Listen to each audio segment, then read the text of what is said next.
Welcome, and take a moment to get comfortable. Dim the lights, set your phone down, maybe let the background noise fade just a little. Tonight, we are stepping into a world that feels distant, almost unreal, yet strangely familiar in ways we do not always expect. A world where work was not just a part of life, but life itself. A world of smoke, steel, whistles, and endless motion. Welcome to the American factory floor of the 1920s. At first glance, the 1920s are often remembered as an age of excitement and transformation. Jazz music drifting through crowded clubs. Cities growing taller by the year. New machines promising progress, prosperity, and a brighter future. It is the decade of motion, optimism, and bold ideas. But behind that polished image, far from the glittering dance floors and fashionable parties, there was another America waking up before dawn, an America powered not by celebration, but by exhaustion. This story begins not in a boardroom or a laboratory, but in the echoing halls of massive factories. Buildings that seemed alive long before the sun rose. Their machines already humming, belts turning, gears grinding, waiting patiently for human hands to arrive and keep them fed. For millions of workers, these factories were both livelihood and trap. They offered wages, but demanded everything else in return: time, strength, attention, and often health. Imagine what it meant to work here. The noise alone was overwhelming. Rows of machines pounding metal, stamping parts, cutting, pressing, and shaping materials without pause. Conversations were swallowed by the sound. Thought itself felt heavy, drowned out by constant vibration. The air was thick with heat, dust, and smoke, carrying the scent of oil and iron. Every surface seemed to shimmer with motion or residue from yesterday's labor. This was not work, that slowed down. The machines did not tire. They did not hesitate. And the people working beside them were expected to match that pace hour after hour, day after day. Shifts stretched long, sometimes 10 or 12 hours, sometimes more. Breaks were short or theoretical. Fatigue was not treated as a warning sign. It was seen as weakness. In this environment, productivity became a kind of obsession. Factory owners and managers were not simply interested in getting work done. They wanted to get more work done faster, cheaper, and more efficiently than ever before. Every movement was studied. Every second measured. Workers were timed, observed, and evaluated as if they were extensions of the machines they operated. This was the era of scientific management, a philosophy that believed human labor could be optimized the same way a machine could. If output slowed, it was not assumed that workers were tired, hungry, or overwhelmed. It was assumed something was wrong with the system or with the worker. And systems, after all, could be adjusted. The problem was simple and persistent: human bodies have limits. No matter how precise the stopwatch or how detailed the chart on the wall, people still needed sleep. They still needed food. They still felt pain, boredom, and exhaustion. And when pushed too far, they slowed down. They made mistakes. They fell behind. For factory owners under pressure to meet quotas and maximize profit, this was unacceptable. The machines were capable of endless motion. Why were not the workers? That question led to some unsettling solutions. Instead of reducing hours or improving conditions, many factories looked for ways to push workers beyond their natural limits. The goal was not comfort or safety. The goal was endurance, focus, speed. Anything that could keep hands moving and eyes open just a little longer. And this is where our story takes a turn that feels surprising today, but felt entirely reasonable at the time. In the early 20th century, the line between medicine and enhancement was thin. Substances we now associate with strict controls were once viewed as modern tools, symbols of progress and scientific advancement. Tonics, powders, and elixirs promised energy, clarity, and vitality. They were advertised openly. sold legally, recommended with confidence. In many factories, these substances made their way directly into the workplace. Workers were offered pick-me-ups, small doses of energy, something to help them stay alert, something to help them keep pace with the machines. It was framed as assistance, even care. A modern solution to a modern problem.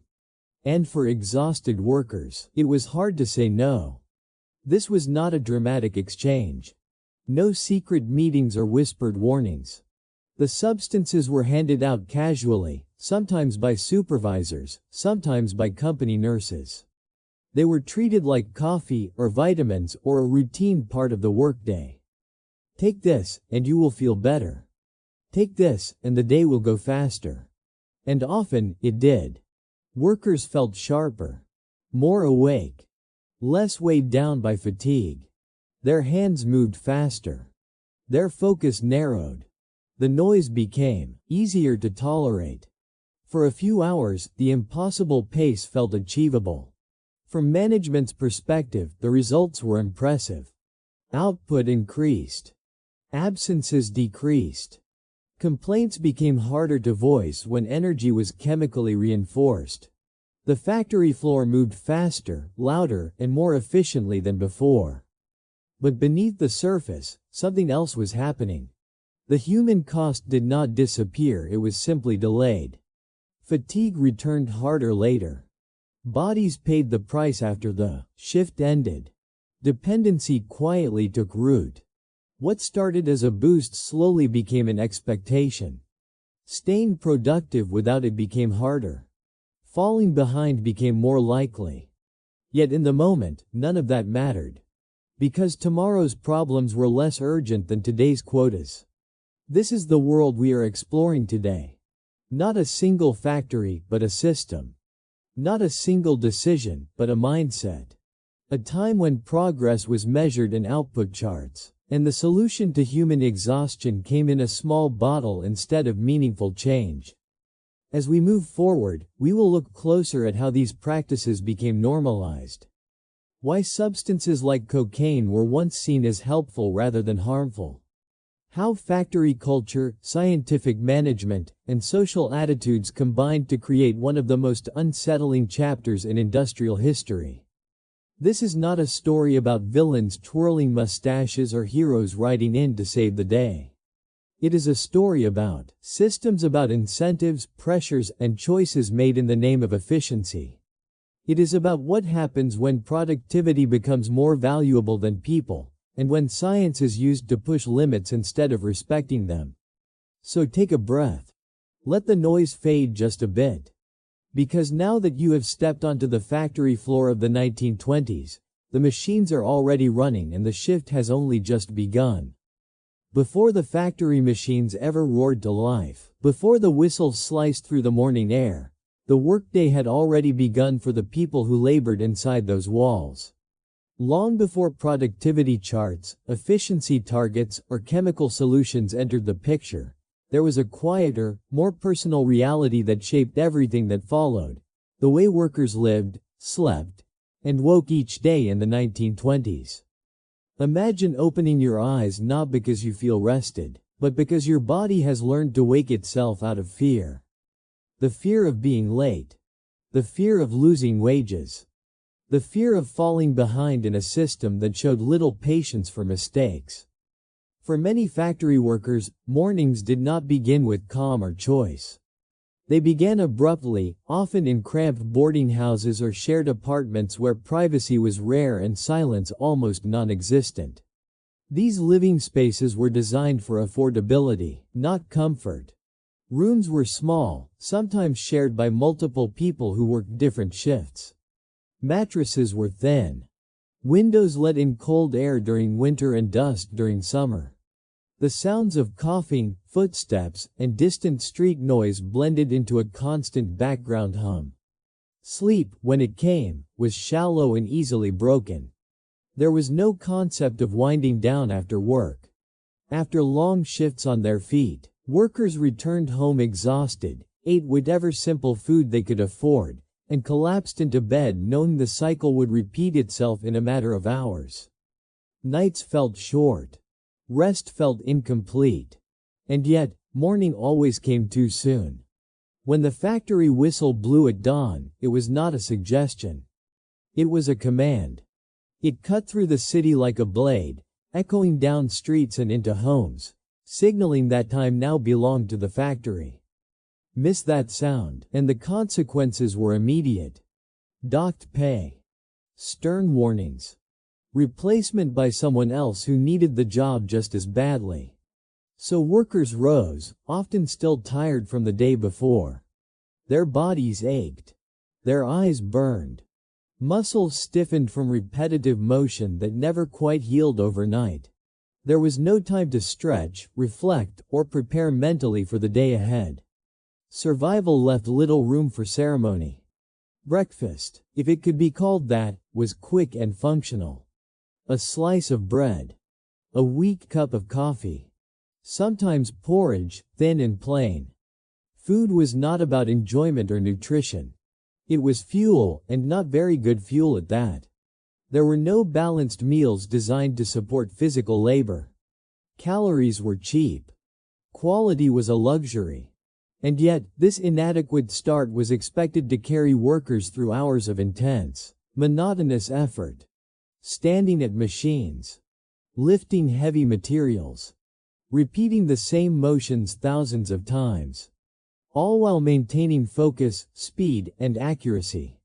Fatigue was built into the system, yet treated as a personal failure rather than a structural problem.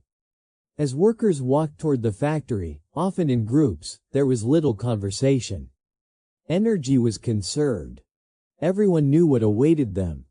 The massive buildings loomed larger with each step, windows glowing faintly as if the machines inside were already awake. In many ways, they were. Inside, the environment offered no relief. Heat from the machinery made summers unbearable. In winter, drafts cut through the space despite the constant motion. The air carried particles that settled into clothes, hair, and lungs. Over time, it became part of you. Something you stopped noticing because you had no choice. This daily grind shaped not just bodies, but minds. Chronic exhaustion dulled emotions. Days blurred together. The future became difficult to imagine beyond the next paycheck. Dreams narrowed. Ambitions shrank. When every ounce of energy was spent just getting through the day, there was little left to question the system that demanded it. And this is what made workers especially vulnerable to anything that promised relief or at least the illusion of it. By the time factory owners introduced stimulants into the workplace, the ground had already been prepared. Workers were tired enough to accept help from almost anywhere. Skepticism faded in the face of survival. If something made the day easier, even temporarily, it felt like a gift. But it is important to understand that this was not desperation in the dramatic sense. It was quiet, grinding fatigue. The kind that accumulates slowly. The kind that convinces you that feeling exhausted all the time is simply normal. That this is what adulthood, responsibility, and work are supposed to feel like. In this context, the offer of a tonic did not feel dangerous. It felt practical. Modern. Scientific. A small edge in a world that gave you none. Workers were not chasing pleasure or escape. They were chasing the ability to keep up. From management's perspective, the daily exhaustion of workers was an obstacle to be solved, not a condition to be alleviated. The question was not why people were so tired, but how to keep them moving anyway. And because the problem showed up each morning in slow starts, heavy eyes, and lagging output, the solution was expected to work quickly. Chemical energy fit perfectly into this mindset. But the deeper truth is that none of this would have been necessary if the system itself had been designed differently. Shorter hours. Better living conditions. Proper meals. Real rest. These were all possible solutions, but they conflicted with profit margins and production schedules. They required investment, patience, and a willingness to accept limits. Stimulants, on the other hand, were efficient, cheap, immediate. They did not require restructuring the workday or questioning the ethics of endless labor. They simply masked the symptoms. And so, the cycle continued. Workers woke up tired, took something to stay alert, pushed through the day, crashed later, slept poorly, woke up tired again. Over time, this rhythm became normal, expected, invisible. What is haunting about this part of the story is not just the exhaustion itself, but how completely it was normalized. No alarms were raised. No urgent debates took place about the human cost of such routines. Fatigue was treated as a personal issue, not a collective one. This normalization is what allowed more extreme measures to follow. Because once you accept that people should wake up tired and push through anyway, it becomes easier to justify helping them do so by any means necessary. As we move forward in this story, keep this daily reality in mind. The cramped rooms, the shallow sleep, the thin breakfasts, the endless walk toward the factory gates. These were not side details, they were the foundation upon which everything else was built. The stimulants did not create the problem. They exploited it. And the tragedy lies not just in what was given to workers, but in what was never offered instead: rest, dignity, and the simple recognition that human beings are not machines no matter how much the system wanted them to be. If the morning revealed how little rest workers received, the workday itself explained why that rest never seemed to be enough.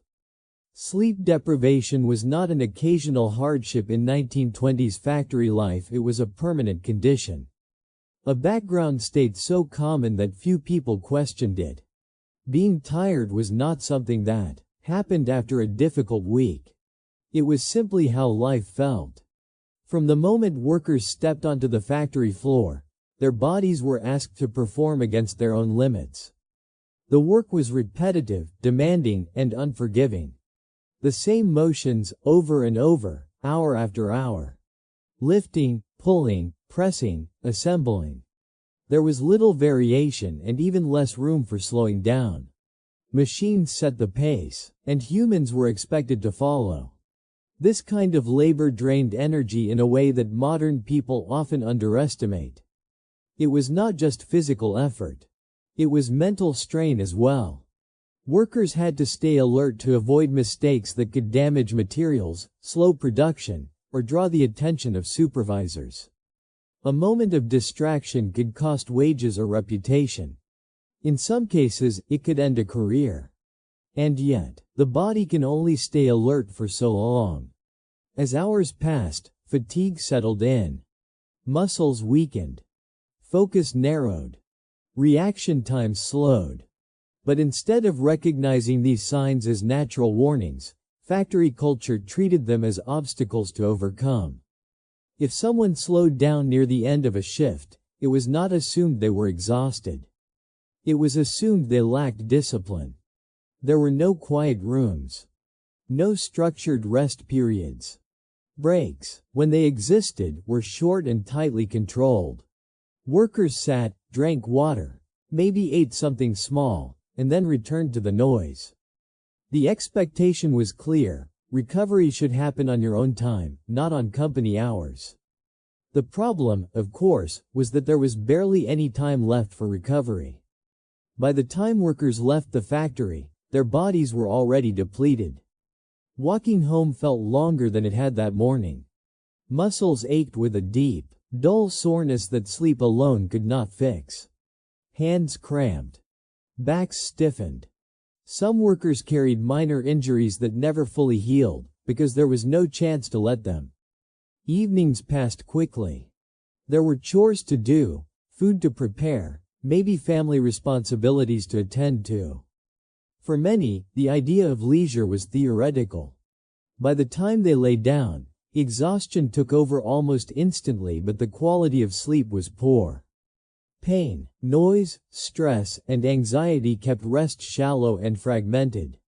This pattern repeated day after day, slowly eroding resilience. Chronic sleep deprivation does not announce itself loudly. It creeps in. It makes everything harder while convincing you that this is simply how things are. Workers grew accustomed to heavy eyes, slow mornings, and constant aches. Over time, they stopped expecting to feel refreshed. And this had consequences beyond physical discomfort. Fatigue dulls judgment. It narrows emotional range. It reduces the ability to question or resist. When you are always tired, you focus on getting through the day, not on imagining alternatives. Complaints feel like extra effort. Change feels unrealistic. The system benefits when people are too exhausted to challenge it. Factory owners did not necessarily plan for this psychological effect, but they certainly took advantage of it. In management offices, productivity charts told a different story. Output dipped during certain hours. Errors increased late in the day. Absences followed particularly long shifts. To executives trained to think in numbers, these were not signs of human limits. They were inefficiencies. So the question became, how do you keep people alert when their bodies are clearly saying no? This is where sleep deprivation quietly reshaped expectations. Instead of adjusting schedules to allow more rest, factories adapted their demands. Staying awake became part of the job. Fighting fatigue was considered a skill, not a warning sign. Workers learned small tricks. Splashing water on their faces. Pinching themselves. Drinking more coffee. Standing when sitting was not required. Anything to stay functional. But these methods only went so far. Eventually, exhaustion always won. That is when chemical solutions began to look attractive. Stimulants promised what sleep no longer could. Alertness. Energy. Focus. Not in the long term, but right now during the hours that mattered most to production. They did not solve fatigue. They covered it up. They allowed workers to perform despite being exhausted, which made exhaustion seem manageable. From the outside, it looked like progress. People stayed on task longer. Output increased. The system appeared to work.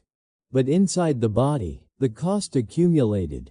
Sleep debt grew. Natural rhythms were disrupted. Workers found it harder to rest even when given the chance. The body, once pushed beyond its limits repeatedly, stopped responding normally. Deep rest became elusive. Mornings felt worse, not better. And yet, because this decline was gradual, it rarely triggered alarm. There was no single breaking point. Just a slow normalization of strain. What is striking is how little sleep was valued in this environment. Rest was framed as laziness. Needing sleep was seen as weakness. The idea that productivity might depend on proper recovery was almost absent from industrial thinking at the time. Machines did not sleep. Why should people? This mindset ignored a basic truth. Unlike machines, human performance declines without rest. You can force output temporarily, but you can't cheat biology forever. The body always keeps score. By treating sleep deprivation as acceptable, factories created a problem that stimulants could temporarily solve. But in doing so, they locked workers into a cycle that only grew more demanding over time. Each boost required recovery that never came. Each exhausted day made the next one harder. And still, the machines kept running. As we continue this story, remember that the use of stimulants did not begin in a vacuum. It emerged from a world where rest had already been stripped away. Where being tired was normal. Where pushing through exhaustion was praised. Chemical energy did not replace sleep, it replaced the expectation that workers deserved it. And once that expectation disappeared, it became easier to ask for more. More hours. More focus. More output. All while giving less in return. This is the quiet foundation beneath everything that followed. A system built on fatigue, sustained by denial, and accelerated by substances that promised relief but ultimately deepened the problem.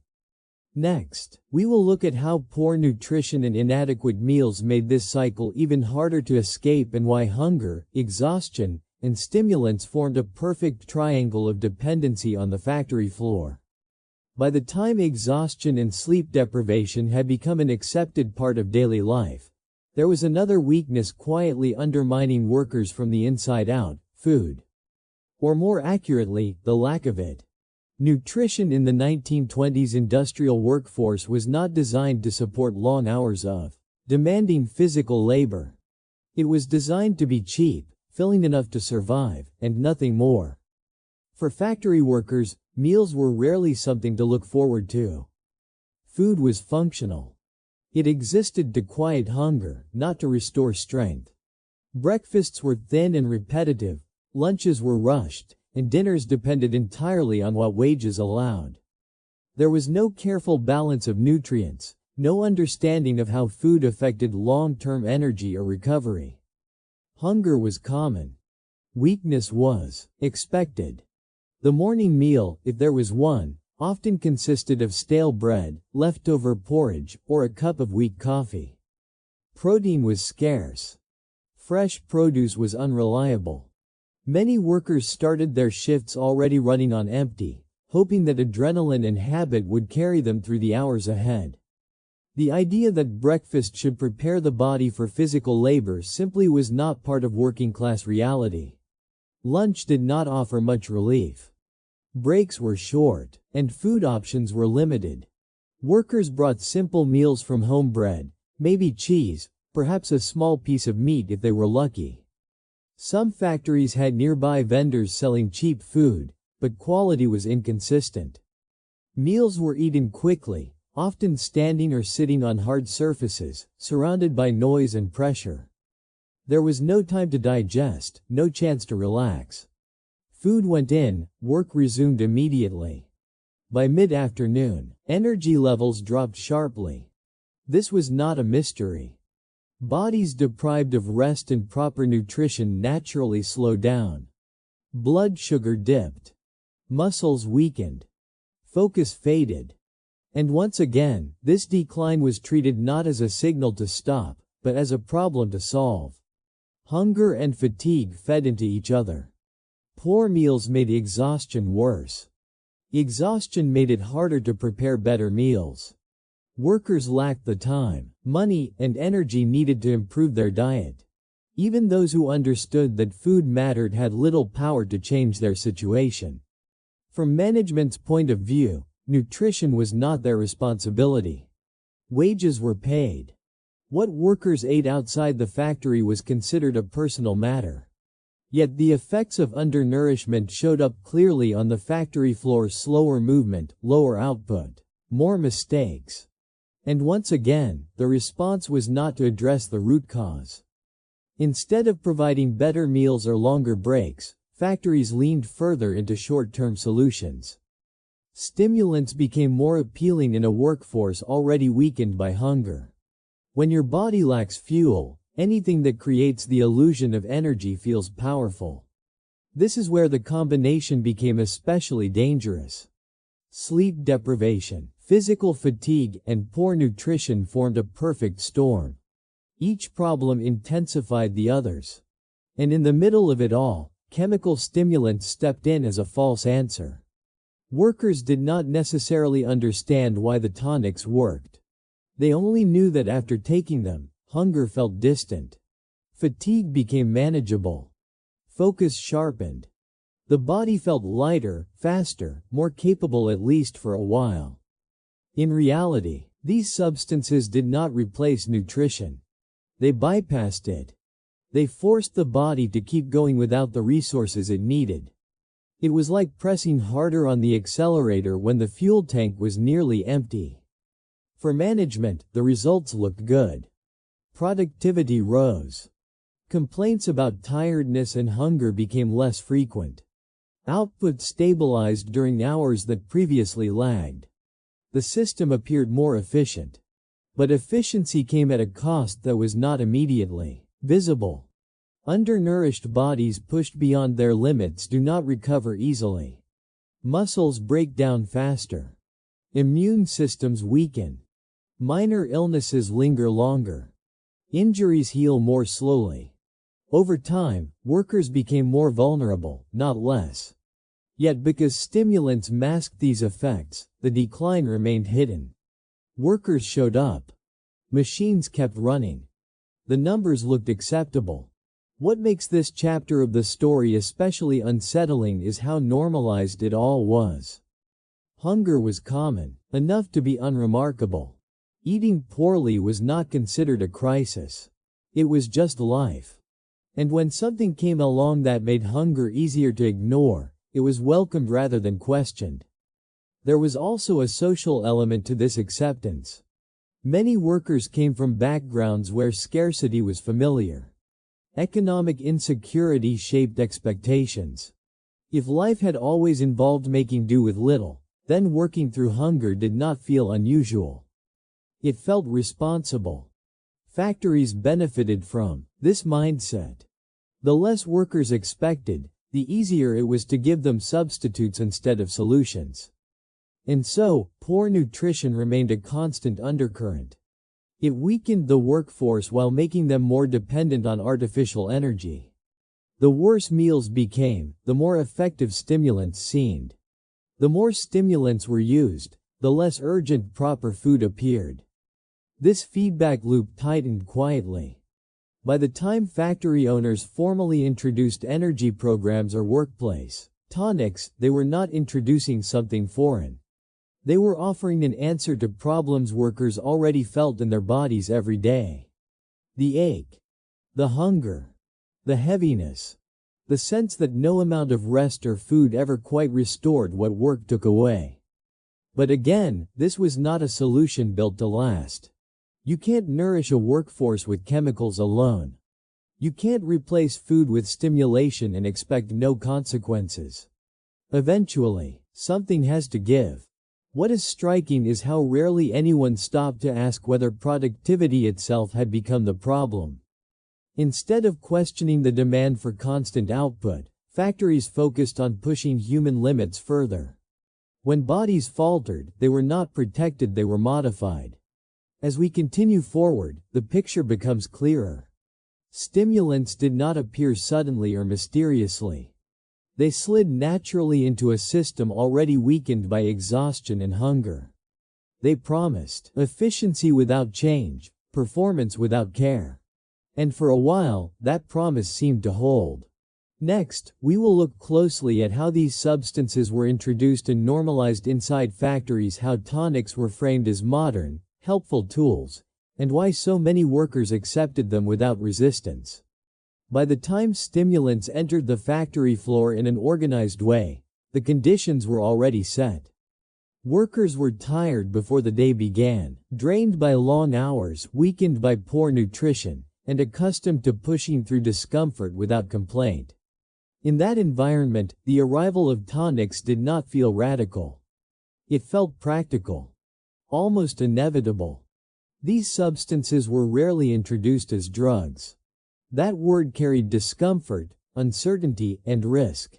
Instead, they were presented as tonics, supplements, or energy aids, part of a modern, forward-thinking approach to labor. Labels used language that sounded scientific and reassuring. Words like revitalizing, restorative, and invigorating appeared often. The message was simple: this would help you do your job better. The way these tonics were distributed mattered. They were not sold in dark corners or exchanged secretly between workers. They were handed out openly. Sometimes by supervisors. Sometimes by company nurses or medical staff employed by the factory. The setting gave them legitimacy. If the factory itself was offering this, it could not be harmful. That was the assumption. For many workers, this was their first experience with something that directly altered how they felt during the workday. The effect was noticeable. Within a short time of taking the tonic, fatigue lifted. The fog in the mind cleared. The body felt lighter, faster, more responsive. The noise of the machines seemed easier to tolerate. Time passed more quickly. In a world where relief was rare, this felt like a gift. What is important to understand is that workers did not see this as being pushed beyond their limits. From their perspective, they were finally being given something to help them meet expectations that already existed. The job had not changed. The hours had not shortened. The workload had not eased. The tonic simply made it possible to keep up. That framing made acceptance easy. Management reinforced this perception carefully. Tonics were described as optional, even benevolent. No one was forced, at least not explicitly. But when workers who took them performed better, earned praise, or avoided reprimand, the message was clear. Participation had advantages. Over time, choosing not to take the tonic felt like choosing to struggle. This is how normalization happens. Not through orders, but through incentives. Not through fear alone, but through relief. Workers who used the tonics were seen as energetic, dependable, and productive. Those who did not were more likely to lag behind, draw attention, or face subtle pressure to improve. And because the substances worked quickly, they built trust. Immediate results are persuasive. The long-term effects were invisible in the moment. There was no instant harm, no dramatic warning. Just energy where there had been none. In the broader cultural context of the early 20th century, this trust made sense. Cocaine and similar stimulants were not universally viewed as dangerous. They appeared in medicines, toothache drops, and even popular consumer products. Doctors prescribed them. Advertisements praised them. Society saw them as tools of progress. Factories were simply extending that logic into the workplace. What was rarely discussed was the difference between occasional use and daily reliance. A substance that feels helpful once can become necessary when used repeatedly. The body adapts. Natural energy systems weaken. What once felt like a boost becomes the baseline. Workers began to notice that mornings felt worse without the tonic. Focus slipped faster. Fatigue hit harder. This was not framed as dependency, it was framed as proof of how effective the tonic was. See how much it helps, became the narrative, rather than why does it feel so hard without it. From management's viewpoint, the program was a success. Output stabilized. Late day slowdowns decreased. Absences dropped. Complaints about tiredness became less frequent. The factory ran more smoothly. But this smoothness came at the cost of autonomy. When energy comes from a bottle rather than from rest, food, and reasonable hours, control shifts. Workers no longer regulate their own limits. The system does. And the system has little interest in stopping early. What makes this stage of the story especially unsettling is how gentle it appears on the surface. There were no dramatic confrontations. No visible cruelty. Just small bottles, friendly explanations, and the promise of making hard days easier. Yet this kindness was conditional. It existed only to the extent that it improved performance. The tonics did not address why workers were exhausted. They did not challenge the structure of the workday. They did not restore health or prevent burnout. They simply made exhaustion productive. And once exhaustion becomes productive, there is no incentive to eliminate it. Workers adjusted quickly. The tonic became part of the routine, like punching the clock or washing hands before a shift. Some talked about it casually. Others relied on it silently. It blended into daily life until it felt normal. This normalization blurred important boundaries. The line between care and control faded. What looked like support functioned as pressure. What felt like choice slowly became expectation. And still, very few people questioned the ethics of it. Because in the short term, everyone seemed to benefit.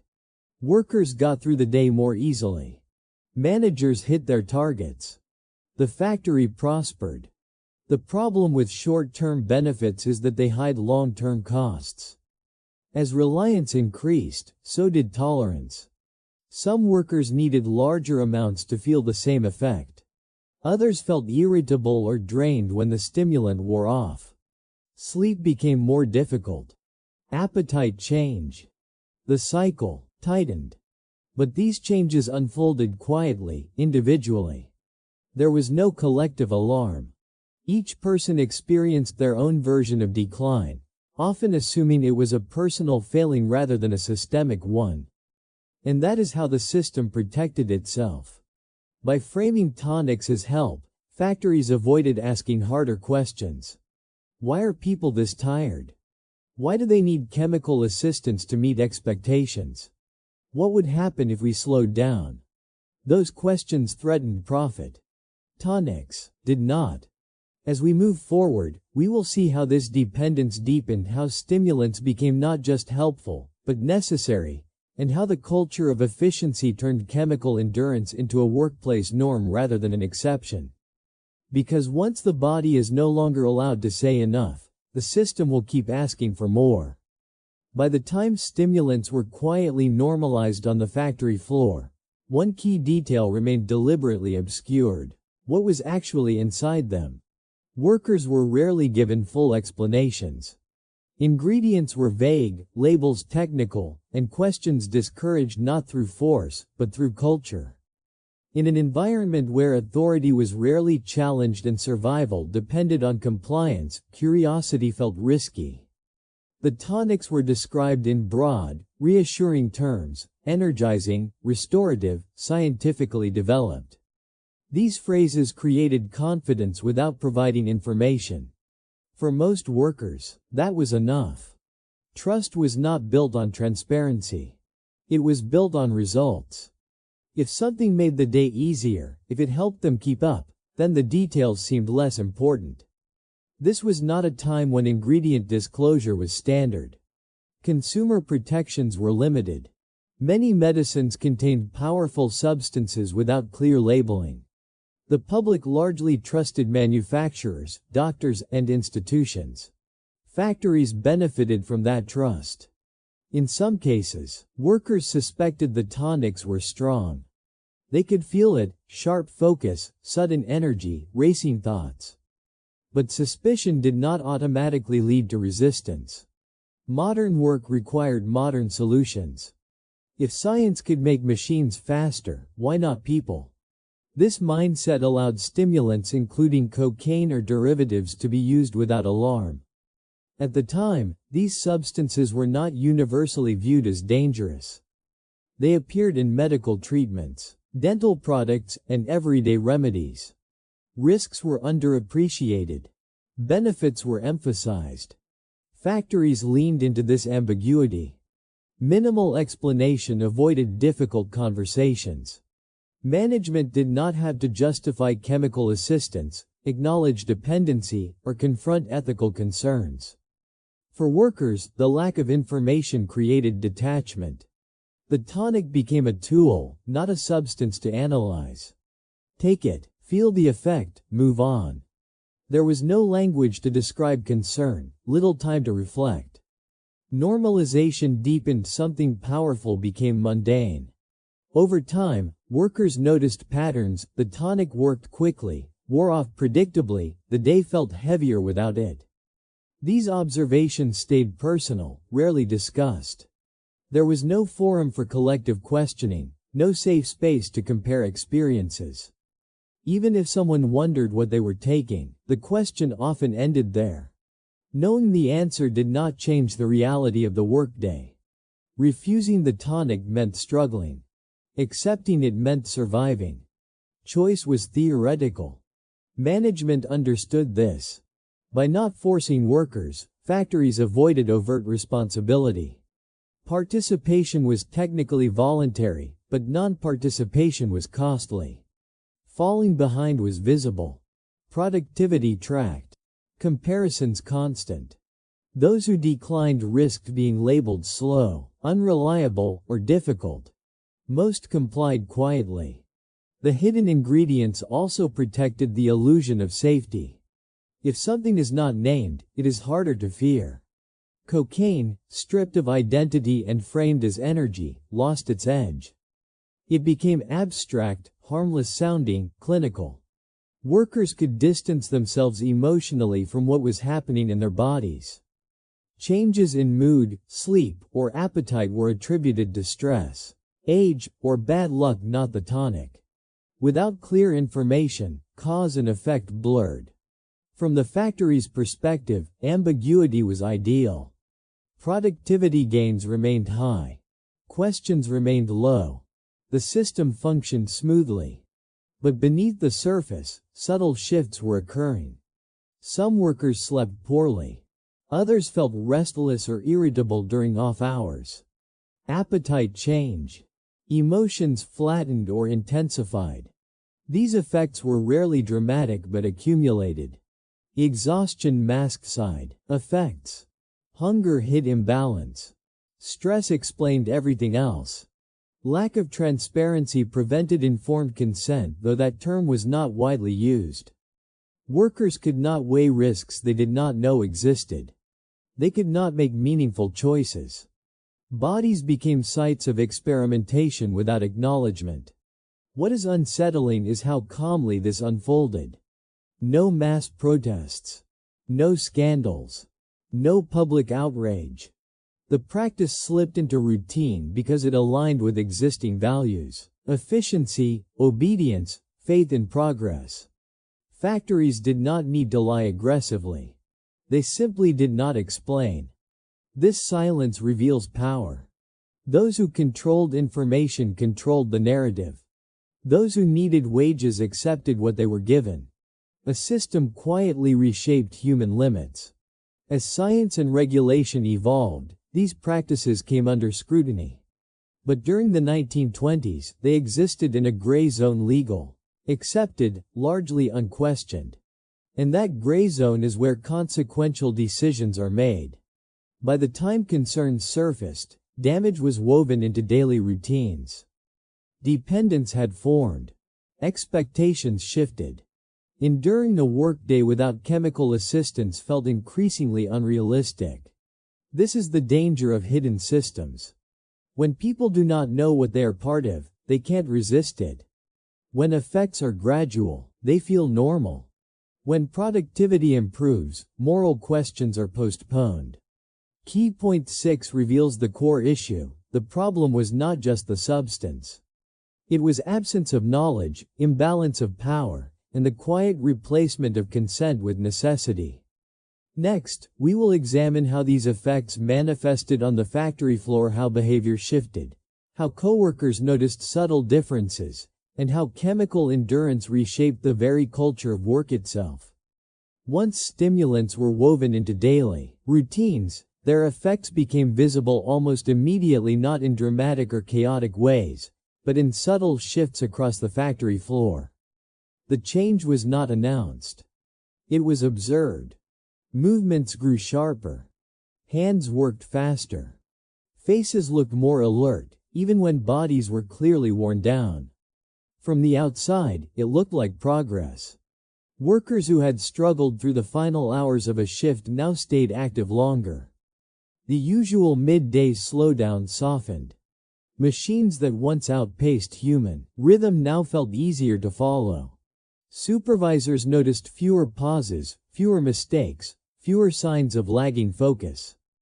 For management, these changes were proof that the system worked. But the energy was not natural. The alertness stimulants created was narrow and intense.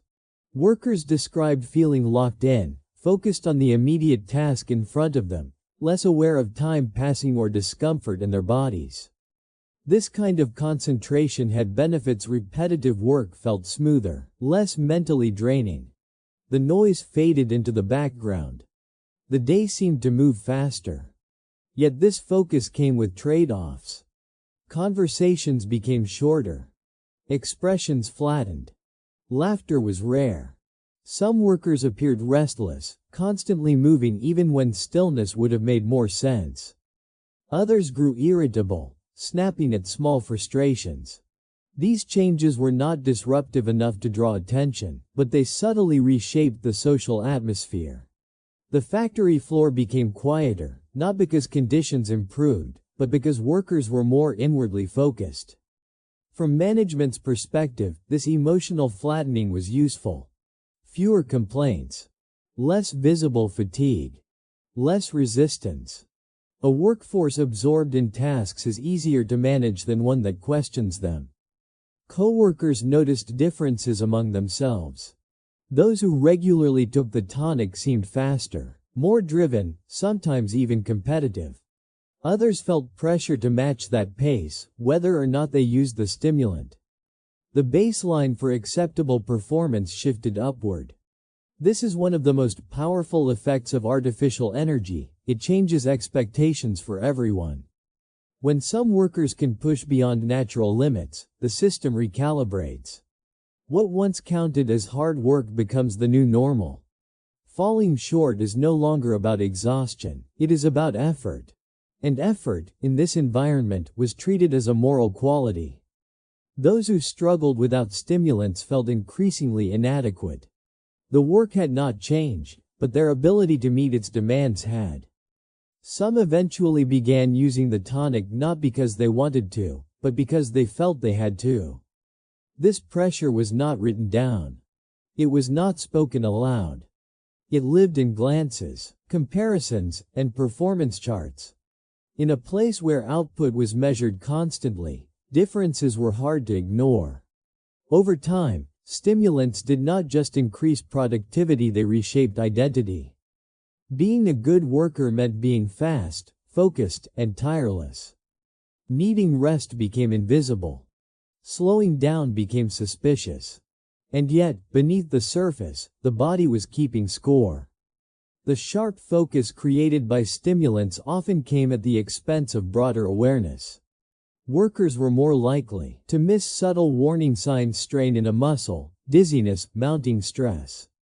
Attention narrowed to the task, not the body performing it. This increased the risk of errors over time, even as short-term output improved. But those risks were not immediately obvious. The numbers still looked good. And numbers were what mattered. When the stimulant wore off, the contrast was harsh. Fatigue returned quickly and deeply. Some workers felt drained, emotionally flat, or unusually irritable after shifts. Sleep became more difficult. The body struggled to switch off after hours of artificial alertness. These effects rarely stayed connected to the tonic in workers' minds. They blamed stress, noise, life outside the factory. Without clear information, it was hard to draw the connection. Management, meanwhile, focused on what they could see during work hours. And during those hours, performance improved. This selective attention allowed the system to continue unchecked. Benefits were immediate and measurable. Costs were delayed and personal. In environments driven by output, delayed costs are easy to ignore. Another subtle shift occurred in how time was experienced. With stimulants dulling fatigue signals, long shifts felt shorter. This made extended hours easier to justify. If workers could stay alert longer, why not run the machines longer too? And so, the system adjusted once again. Overtime became more acceptable. Demands increased slightly, then gradually more. Each increase felt manageable because artificial energy filled the gap. But each step pushed workers further from natural limits. This escalation rarely felt like a sudden change. It felt like adaptation. What is striking is how little resistance emerged at this stage. Not because workers were unaware, but because the immediate experience felt easier than before. When a solution reduces suffering in the short term, it earns loyalty even if it deepens the underlying problem. The factory floor became a place where exhaustion was hidden rather than eliminated. Where energy was borrowed rather than restored. Where performance mattered more than sustainability.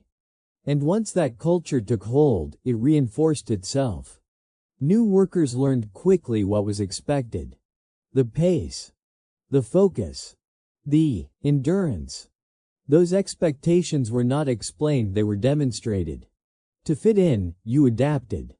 To succeed, you pushed through.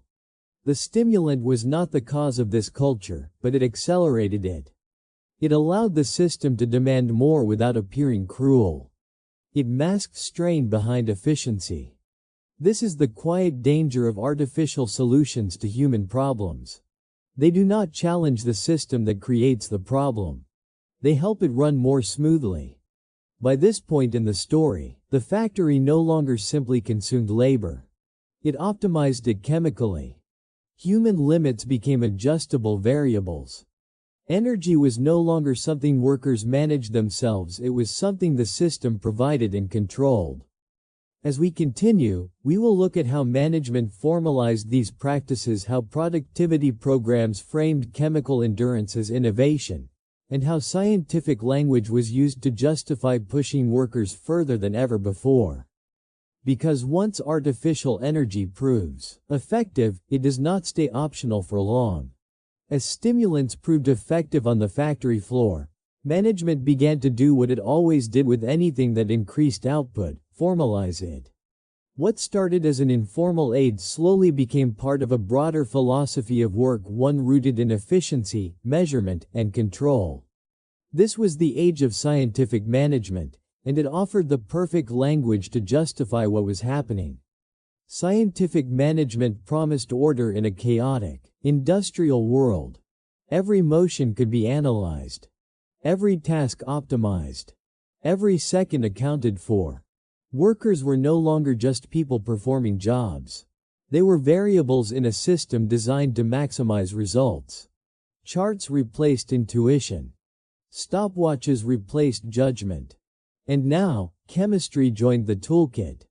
In this framework, stimulants were not moral questions, they were inputs. Management did not talk about pushing people beyond their limits. They talked about reducing inefficiency.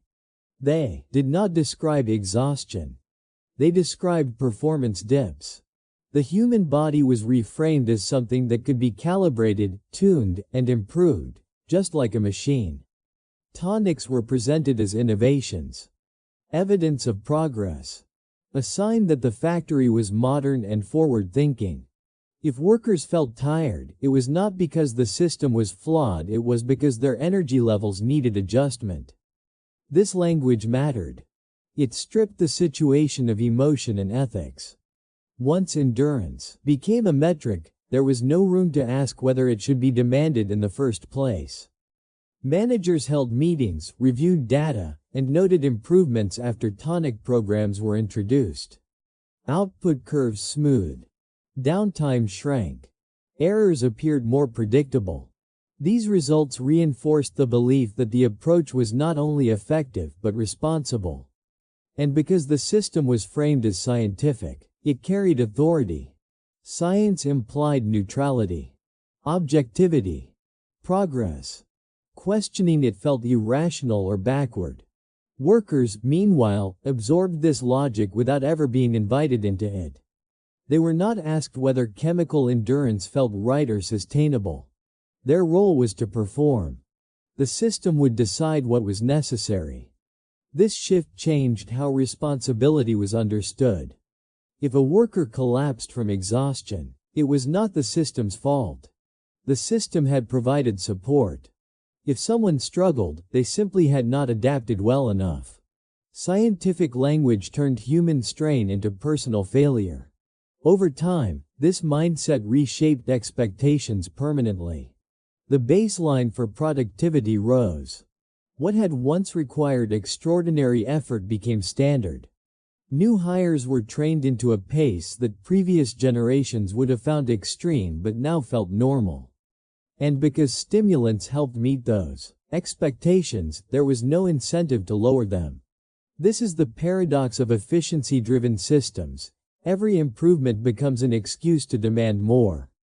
There is no finish line. Only the next optimization. In this environment, slowing down was not just impractical, it was illogical.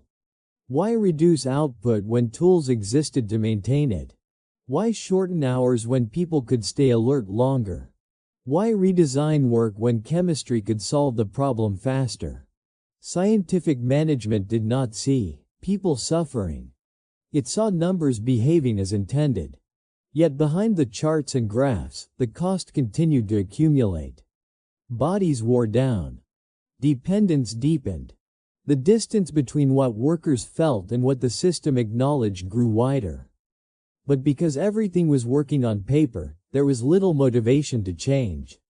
Key point 8 shows us something crucial. Stimulants were not a rogue practice or a desperate measure. They fit perfectly into the dominant ideology of the time. They were the logical outcome of a worldview that valued output above all else and believed that human limits were obstacles, not boundaries. And once endurance is systematized, it stops being a choice. As stimulants and scientific management reshaped the rhythm of factory life, their influence spread beyond individual bodies and into the social fabric of the workplace. The factory floor was no longer just a place of shared labor. It became a space of quiet comparison.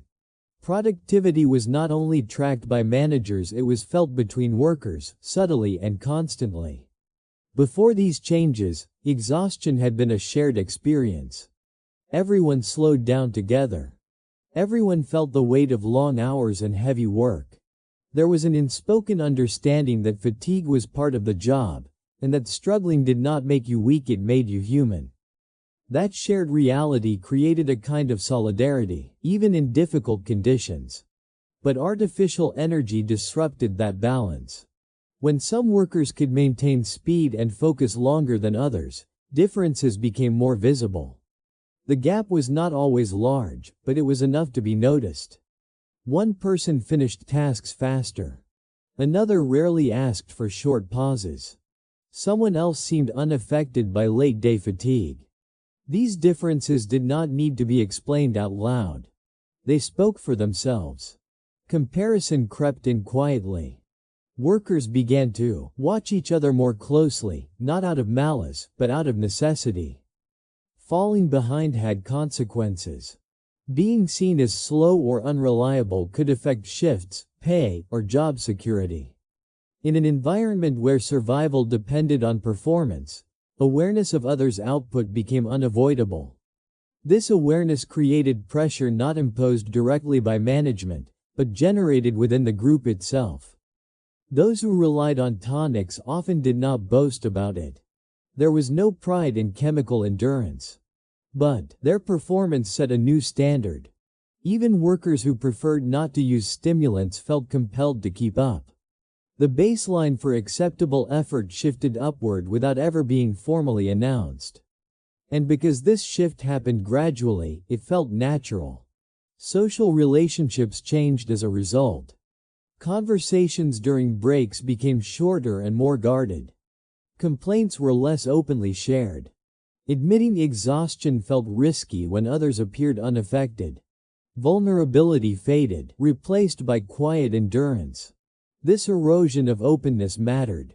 When people stop talking honestly about how they feel, systems lose an important feedback loop. Fatigue becomes invisible. Strain goes unreported. Problems do not disappear, they go underground. Competition did not take the form of open rivalry. It was subtler than that. It lived in self-comparison. In silent questions like, why can they keep going and I can't? The answer, increasingly, was chemistry, but that was not always acknowledged. This internalized pressure made resistance harder. When stress comes from peers as much as from supervisors, there is no clear target to push back against. The system reinforces itself through social dynamics. Management benefited from this without having to intervene. Workers pushed themselves and each other, raising output organically. Fewer directives were needed. The culture did the work. But the cost was a loss of mutual support. In environments where everyone is struggling equally, people look out for one another. In environments where performance varies sharply, empathy gives way to comparison. It becomes harder to admit weakness when strength is rewarded so visibly. Over time, this dynamic reshaped how workers saw themselves. Identity became tied to output. Self-worth became linked to speed, focus, and endurance. Needing rest felt like failure. Depending on stimulants felt normal. This is one of the most profound effects of chemical productivity. It changes not just what people can do, but how they judge themselves and others. New workers entering the factory absorbed these values quickly.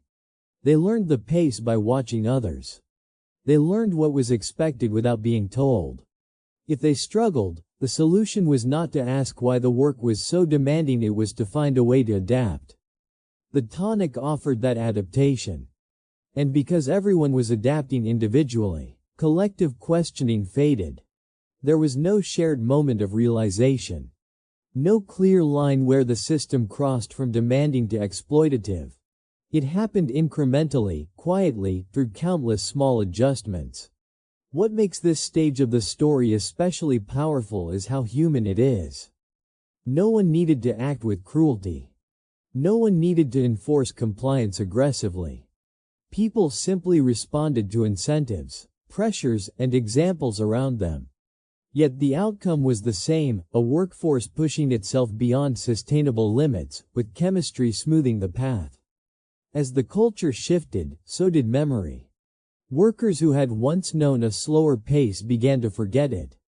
What had once felt extreme now felt ordinary. And what felt ordinary became expected. This loss of perspective is one of the most lasting effects of such systems. When people no longer remember what reasonable work feels like, it becomes difficult to imagine alternatives. By the time this stage was fully established, stimulants were no longer just tools for productivity. They were embedded in identity, relationships, and expectations. The factory was not just managing labor, it was shaping behavior and self-perception. And all of this happened without dramatic conflict. That is what makes it so effective and so troubling. As we move toward the final parts of this story, we will look at the broader realization that slowly emerged over time, how the long-term effects became harder to ignore, how regulations began to change, and how history eventually re-evaluated these practices. Because while systems can ignore human limits for a while, they can never erase them completely. To understand why all of this was possible, we had to step back from the factory floor and look at the wider world of the early 20th century. The use of stimulants at work did not exist in isolation. It reflected how society at large viewed these substances at the time, and that view was very different from how we see them today. In the late 19th and early 20th centuries, cocaine was not automatically associated with danger, addiction, or social harm. Instead, it was often framed as modern, scientific, and even beneficial. Doctors prescribed it. Pharmacists sold it. Advertisements praised it. It appeared in tonics, powders, and remedies meant to treat fatigue, pain, low mood, and lack of focus.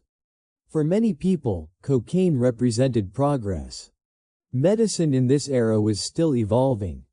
Regulation was limited, and the boundaries between treatment, enhancement, and experimentation were blurry. If a substance made people feel better, more alert, or more capable, it was often considered useful, especially if respected institutions endorsed it. This cultural acceptance mattered deeply. When factory owners introduced stimulant-based tonics, they were not asking workers to trust something radical. They were asking them to trust the same kind of products they already encountered in daily life. The factory simply became another place where modern medicine was applied. Workers might have used similar products outside of work for headaches, tooth pain, or fatigue. Seeing them offered in a workplace setting did not feel like a violation. It felt consistent with the times. This social context lowered resistance almost entirely. There were no widespread public warnings. No strong stigma. No shared language to describe long-term risk. The idea that a substance could be both helpful in the short term and harmful over time was not yet fully integrated into public understanding. As a result, early warning signs were easy to dismiss. If someone felt restless, irritable, or unable to sleep, it could be blamed on stress or noise. If energy crashed later in the day, That was just hard work taking its toll. Without a clear narrative connecting these effects to stimulants, the dots remained unconnected. Factories benefited enormously from this gap in understanding. By aligning workplace practices with mainstream medical beliefs, management avoided scrutiny. They were not acting outside social norms, they were participating in them. And as long as society viewed stimulants as legitimate tools, questioning their use at work felt unnecessary. This acceptance also delayed regulation. It took time, decades, in some cases, for medical research, public awareness, and policy to catch up with lived experience. Only after patterns of harm became undeniable did attitudes begin to shift. By then, stimulant use had already shaped work culture, expectations, and bodies. What is important here is not to judge the past by modern standards, but to recognize how powerfully cultural beliefs shape behavior. When society tells you something is safe, useful, and modern, it becomes much harder to question its presence, especially when it seems to make life easier. In factories, this meant that chemical endurance was not seen as exploitation. It was seen as innovation. And innovation carries moral weight. It suggests improvement, intelligence, and inevitability. To resist it is to appear outdated or ungrateful. This belief system protected the practice long enough for it to become embedded. Only later, when medical knowledge expanded and regulations tightened, did the story change. Substances once praised became restricted. What was once advertised became controlled. What was once normal began to look reckless in hindsight. But during the period we are exploring, none of that was obvious. Factories were not hiding in shadows. They were operating in plain sight, supported by a culture that celebrated efficiency, science, and progress, often without asking who paid the price. This reminds us that systems do not exist in a vacuum. Workplace practices reflect societal values. And when society undervalues rest, transparency, and human limits, those blind spots show up everywhere, including on the factory floor. As we move toward the final stages of this story, we will see how these practices eventually began to unravel, how long-term consequences surfaced, how regulations slowly emerged, and how history re-evaluated an era that tried to chemically engineer productivity. Because while normalization can delay consequences, it can never erase them. By the time stimulant use had become quietly accepted inside factories, another powerful idea was spreading just as fast: scientific management. Often associated with Frederick Winslow Taylor, this philosophy promised to transform industry by replacing intuition with measurement, tradition with data, and human judgment with efficiency studies. On paper, scientific management sounded reasonable, even noble. It aimed to eliminate waste, improve productivity, and create predictable systems. Every movement could be studied. Every task could be optimized. Every second could be accounted for. But there was a hidden cost. In practice, scientific management reduced workers to variables in an equation. The human body was no longer seen as complex, emotional, or fragile. It became a machine with inputs and outputs, something to be tuned, accelerated, and pushed closer to its theoretical maximum. Factories timed how long it took to lift a tool, turn a bolt, or walk from one station to another. They measured fatigue not by how a worker felt, but by how output declined. If productivity dropped, the assumption was not that the system was too demanding, it was that the worker was not optimized yet. This mindset created a dangerous logic. If machines could be lubricated to run smoother, why not people? If engines needed fuel to maintain power, why not workers? If output could be increased by reducing friction, why not remove human limits altogether? Stimulants fit perfectly into this worldview. They were not seen as drugs, but as efficiency tools. Chemical solutions to biological constraints. A way to keep the human machine operating at a consistent pace, regardless of exhaustion, hunger, or emotional strain. Under scientific management, rest was reframed as inefficiency. Breaks were calculated, not compassionate. Sleep was treated as a variable outside the factory's responsibility.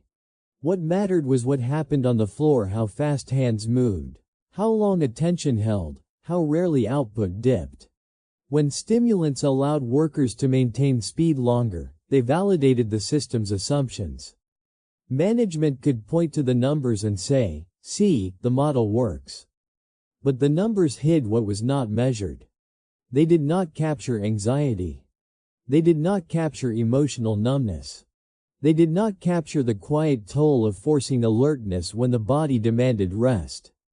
Scientific management excelled at measuring what it valued: speed, consistency, volume.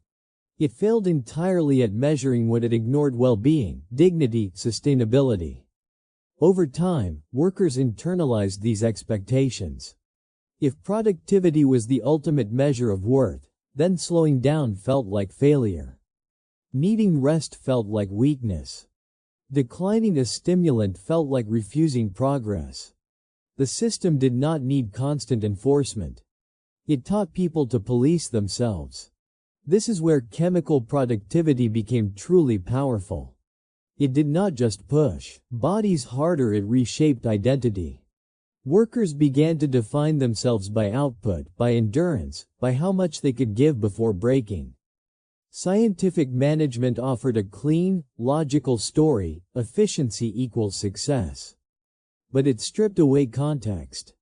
It treated people as interchangeable parts rather than living systems with limits. And once people are seen as components, replacing them becomes easier. If a worker burned out, another could take their place. The system remained intact. The numbers stayed strong. The factory kept moving. What made this era especially dangerous was how convincing it looked. Charts, graphs, and time studies gave exploitation the appearance of objectivity. Harm was not intentional, it was collateral, hidden behind data. Key point 11 shows us how ideology matters as much as tools. Stimulants alone did not create this reality. They thrived because scientific management had already redefined what work was supposed to be. The chemicals simply helped workers meet expectations that were never humane to begin with. And once those expectations were normalized, stepping outside them felt impossible. This philosophy would eventually face criticism, reform, and resistance. But for a long time, it shaped not just factories, but modern work culture itself, leaving traces we can still recognize today. In the final key point, we will look at what happened when the costs could no longer be ignored, when bodies, communities, and history pushed back against a system that treated human limits as flaws to be erased. For years, the system appeared to work. Factories ran faster. Output increased. Schedules tightened. From the outside, it looked like a triumph of modern industry, proof that science, management, and chemistry could reshape human labor into something endlessly productive. But beneath that surface, pressure was building. Human bodies are remarkably adaptable, but they are not infinitely flexible. The same substances that masked fatigue and sharpened focus in the short term quietly drained resilience over time. The system demanded consistency, but biology responded with imbalance. Workers began to feel changes they could not easily explain. Energy came in sharp bursts, followed by deep crashes. Concentration became harder to sustain without assistance. Sleep grew lighter, shorter, and less restorative.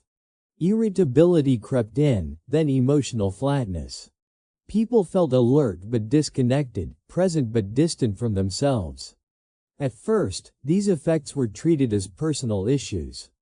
A worker struggling to keep pace was labeled lazy or unreliable. Someone showing agitation or withdrawal was seen as difficult. The possibility that the system itself was causing harm rarely entered the conversation. But patterns do not stay invisible forever. As years passed, factories saw rising turnover, accidents, and long-term health problems. Injuries increased not because workers were careless, but because bodies pushed past exhaustion make mistakes. Attention can be forced, but coordination cannot be endlessly sustained. Communities felt the ripple effects. Families noticed changes at home: shorter tempers, restless nights, emotional distance. Workers came back drained, unable to fully recover before the next shift. Life narrowed to a cycle of work, fatigue, and recovery that never quite worked. Medical professionals slowly began connecting the dots. Reports accumulated. Observations repeated. What once seemed like isolated cases started to form a pattern. Substances that boosted performance were also undermining stability. Productivity came at the cost of long-term well-being. Public perception began to shift. The same society that once celebrated chemical energy started to question it. Stories of harm gained attention. Regulations tightened. Ingredients that had once been openly advertised became restricted, then controlled. The narrative changed from progress to caution. But change came slowly, and not without resistance. Industries rarely abandon systems that increase output voluntarily. Regulation followed damage, not prevention. History moved reactively, not proactively. By the time meaningful limits were introduced, generations of workers had already paid the price. What is striking is how familiar this pattern feels. Again and again, innovation promises efficiency without cost. Again and again, harm is minimized until it becomes undeniable. The language changes only after consequences can no longer be ignored. Key point 12 forces us to confront a hard truth. Systems built on overriding human limits will always demand repayment. The bill may not arrive immediately. It may be delayed, distributed, or hidden. But it always comes through bodies, through families, through communities. This story is not just about factories in the past. It is about how easily productivity becomes a moral value, and how quickly tools designed to help can become instruments of pressure. History does not repeat itself exactly, but it echoes. When we look back at this era, the lesson is not that science or management were mistakes. It is that any system that treats human limits as obstacles rather than signals is destined to fail people eventually. The factory floors of the 1920s remind us that progress without care is not progress at all. And if there is one final takeaway from this story, it is this: productivity can be measured, but humanity cannot, and when we forget that, the cost is always higher than expected. Looking back at the journey we have explored today, from the initial drive for efficiency to the unintended consequences that unfolded over time, one thing becomes clear: progress is never purely technical. Every innovation, every shortcut, every new method carries with it both promise and responsibility. While science and management reshaped labor and pushed boundaries, the human cost reminds us that people are not machines. Understanding history is not just about remembering facts, it is about learning to balance ambition with care, speed with well-being, and results with humanity. Thank you all for joining me on this journey through time, technology, and the human experience. If today's story gave you insight, reflection, or simply curiosity, make sure to like, subscribe, and share your thoughts in the comments. Until next time, stay curious, stay thoughtful, and take care of yourselves and each other.